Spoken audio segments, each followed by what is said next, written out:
टेकपंक्तिको weekly अपडेटमा तपाईलाई स्वागत छ। गएको हप्ता प्रविधि क्षेत्रमा के कस्ता नयाँ कुरा भए हेरौं। नेपाल सरकारले ज्येष्ठ 1 गतेबाट एमडीएमएस यानी कि मोबाइल दर्ता प्रणाली पूर्ण रूपमा लागू गरेको छ। यो प्रणाली अन्तर्गत एमडीएमएसमा दर्ता नभएका र विदेशबाट लुकाएर ल्याएका कुनै पनि स्मार्टफोनले नेपालमा भएको टेलिकम अपरेटरको सेवा सुविधा उपभोग गर्न पाउने छैनन्। तर नेपालमा करिब 50 लाखवटा फोन एमडीएमएस प्रणालीमा दर्ता छैनन्।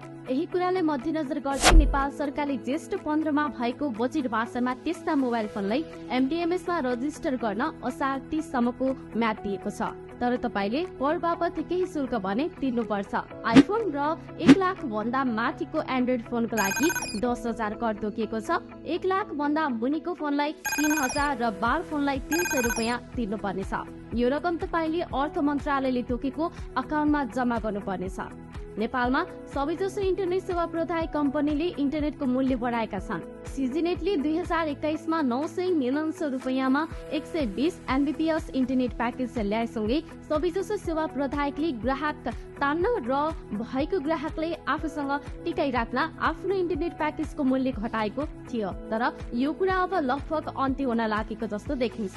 गएको 15 देखि 20 दिनमा नेपालका सबै ठूला आईएसपीले आफ्नो इन्टरनेटको मूल्य बढाएका छन्। डिसम्बरको 75 एमबीपीएस प्याकेज जसलाई पहिला पर मन्थ 595 रुपैयाँ पर्थ्यो, यो अहिले बढेर 945 पुगेको छ। र नेपालकै सस्तो मानिएको वाइफाई नेपाल जसले 400 मा 50 एमबीपीएस स्पिड भएको इन्टरनेट दिइरहेको थियो, अहिले भने त्यो प्राइस बढेर 800 रुपैयाँ गरिएको छ।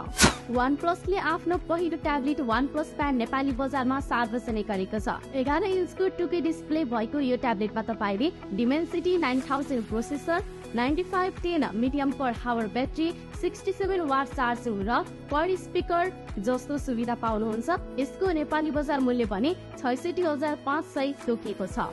विश्व बजारमा स्यामसङ ग्यालेक्सी F54 को रुमर्स फैलिरहँदा यो स्मार्टफोन नेपालमा लन्च भएको छ। 52,500 पर्ने स्मार्टफोनमा तपाईले 6.7 इन्चको AMOLED display, Exynos 1380 cheap, 108 MP को ट्रिपल क्यामेरा सेटअप जस्तो फीचर पाउनुहुन्छ। त्यस्तै इन्फिनिक्सले पनि आफ्नो budget smartphone smart 7 HD Nepali बजारमा भित्राएको छ। यसको मूल्य भने 11,800 तोकिएको छ। अब तपाईले आफ्नो WhatsApp अकाउन्ट मल्टिपल आइफोनमा चलाउन मिल्ने भएको छ। एन्ड्रोइडका लागि यो फीचर मार्चबाट उपलब्ध भए पनि आइफोनमा नयाँ अपडेट सँगै यो सुविधा थपिएको हो। यस अन्तर्गत तपाईले आफ्नो WhatsApp अकाउन्ट अब 4 वटा आइफोनमा एकैपटक चलाउन मिल्छ। यस्तै फ्राइडे अपडेट र विविध टेक सम्बन्धी जानकारीको लागि टेक पंक्तिलाई सब्स्क्राइब र फलो गर्नुहोला।